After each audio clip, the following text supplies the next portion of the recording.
So, Mika, there's a lot of like what in the world stories today, and let's begin with the president's son. Okay. Actually, we're talking about WikiLeaks. Donald Trump Jr. again.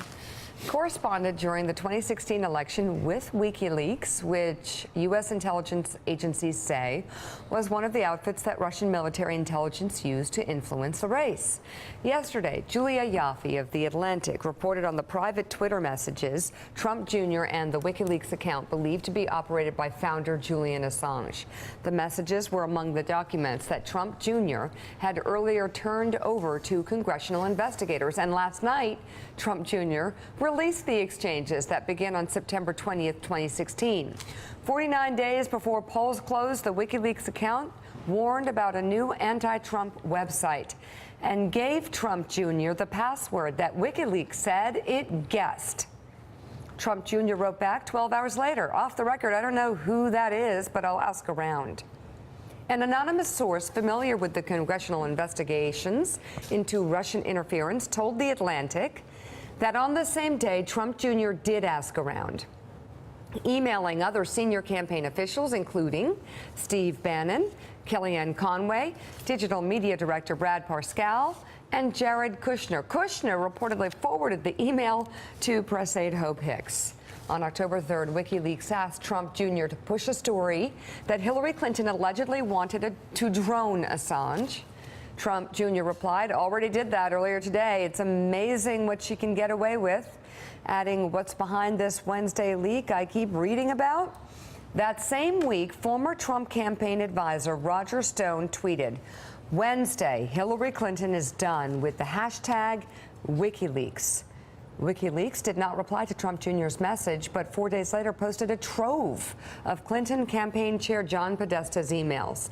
And the same day, the Department of Homeland Security and Director of National Intelligence said the disclosures were consistent with the methods and motivations of Russian-directed efforts. As candidate Trump publicly praised WikiLeaks, the group wrote to Trump Jr. again on October 12th, suggesting how to get their followers to share their materials and find stories the press was missing.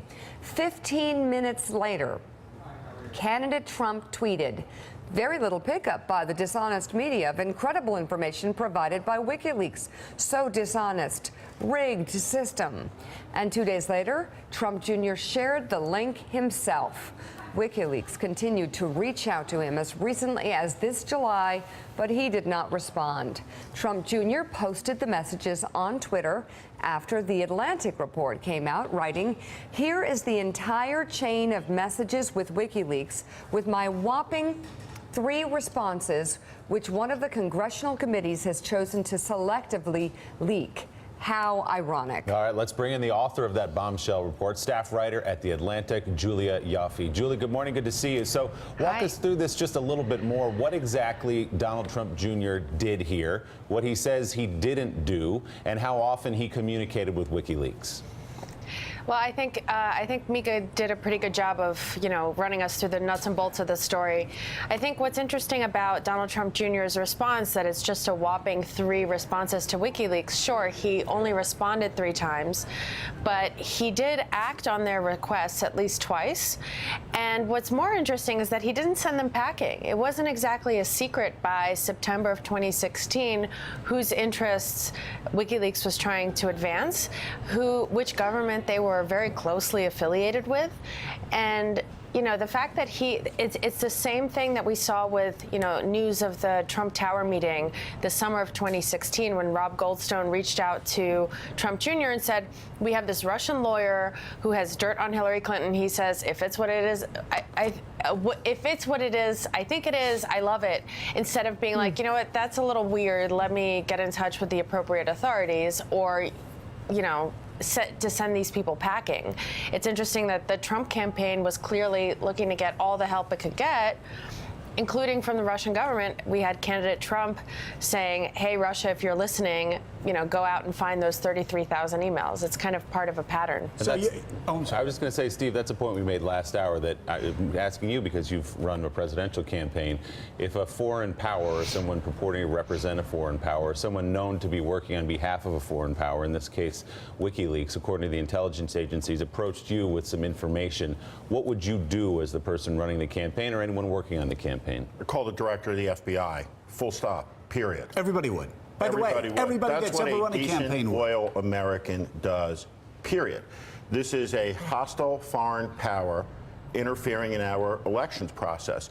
He met deliberately, premeditatedly with intelligence operatives of the Russian government. They advertised in the email subject from the Russian government to get information, to get dirt on Hillary Clinton. And every time I see Donald Trump Jr.'s mug on TV, I immediately think about Teddy Roosevelt Jr., the eldest son of the President of the United States, Congressional Medal of Honor recipient, a dozen other Valor Awards in combat, the first man ashore as a brigadier general, the oldest man ashore in the first wave on D-Day, and the only father who had a son who landed in the first wave in D-Day, Teddy Roosevelt Jr., his younger brother Quentin Roosevelt, buried next to each other in the American cemetery in Normandy, France.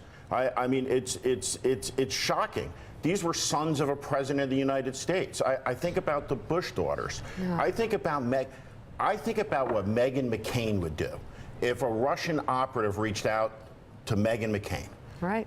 She's a loyal American. Loyal Americans don't do business with the Russians in our election process. This is despicable beyond words. And Julia, you added, and reading a tweet of yours, we've now updated our story with Brian Tao's great catch, that Donald Trump tweeted about the release of Podesta's emails 15 minutes after WikiLeaks reached out to Don Jr. So yes, Don Jr. may have only responded, I say only, responded 3 times to people that our intel agencies believe were doing the Russians' bidding, but it's very obvious by the timing what's happening to these chain of emails, and Donald Trump's reading them and then responding 15 minutes after.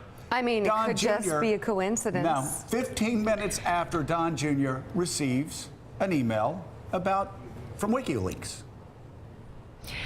So we don't know exactly. I don't want to speculate about what happened that's there. Why, but that's why we're here, Julia. You report, we speculate. Go ahead.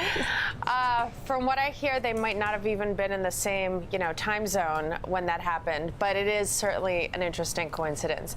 But I think what's more interesting is the fact that, again, when Donald Trump Jr. doesn't respond to WikiLeaks, it doesn't mean he's not responding in other ways, like when on October 12th, 2016, so 5 days after the Department of Homeland Security and the Office of the Director of National Intelligence put out a statement saying, hi, all those hacks were orchestrated by the Kremlin at the very highest levels. 5 days later, WikiLeaks direct messages the Republican nominee's oldest son and campaign surrogate and says, hey, by the way, there's a lot of stolen documents we have. I mean, they don't put it in those words, but we have a lot of these stolen documents.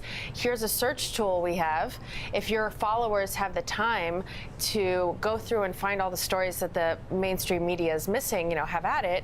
And 2 days later, a week after that report, Donald Trump Jr. tweets out this link, which is not exactly a straightforward link. It's not like wikileaks.com.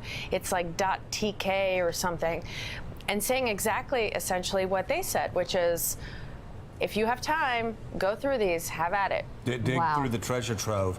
Michael Steele, you go back. I think it's really important for us because it's almost like everybody's been numbed by all the lies that have constantly been coming at us every single day over the past year and a half.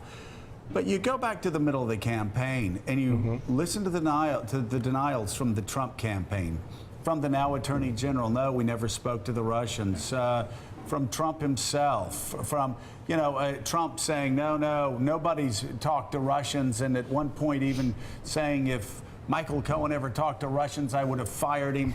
And we find out that Michael Cohen's trying to do a deal to build Trump Tower in Moscow. Mike Pence, time and time again, saying, oh, no, we didn't talk to Russians. We talked to the American people. Oh, no, we never talked to WikiLeaks. I mean, you go back. Well, I'll tell you what, why don't we go back into the way back machine and listen to Mike Pence earlier talking about WikiLeaks. All right. Some have suggested on the left that all this bad stuff about Hillary, nothing bad about Trump, that your campaign is in cahoots with WikiLeaks. Nothing could be further from the truth. I think all of us have had concerns about WikiLeaks over the years. Nothing could be further from the truth. Well, Except the truth. Except the truth. Same thing again about, again, even contacts with Russians. You go back to the time they were making those denials in the middle of the campaign. And like we would even press campaign staffers privately. What is going on with Russia? Yeah, we don't get it. We don't get it. What's going? Oh, nothing. Oh, Nothing. Absolutely. Come on now, Joe, Mika. I mean, it keeps the web continues to grow, does it not?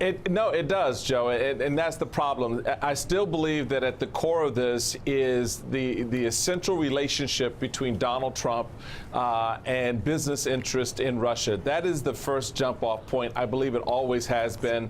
I think it's something that has lit a fire within the Mueller investigation because it touches on so many other aspects of what Donald Trump has done. And it's not just about a golf course here or a hotel there.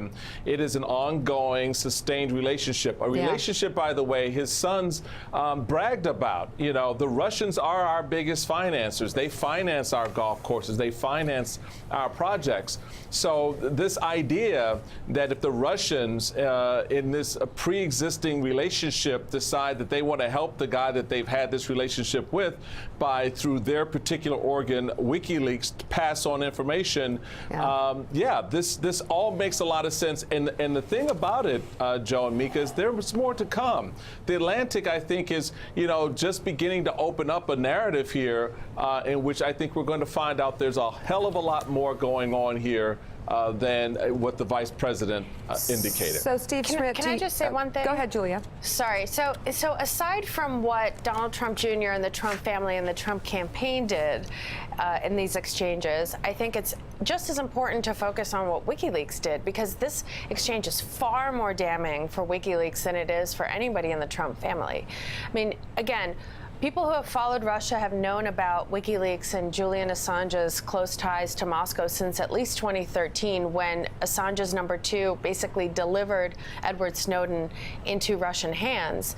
But when they were still claiming to be a radical transparency organization, right? We'll just publish anything. We're just trying to shed the light on the dark doings of this evil government, right? But you have why is a radical transparency organization on the eve of the election encouraging the Trump family to not concede if they lose, to challenge the election results, to call them rigged? I mean, what interest does a transparency organization have in that? Or that they're asking, I mean, this was the most stunning part. I mean, that was the most stunning part, but the most comical part is that they're saying, oh, hey, now that your father has been elected, can you please lean on Australia and make Assange the ambassador from Australia to Washington? I mean, what is going on there? I mean, there is no, I think at this point, there's nothing left of WikiLeaks' credibility. So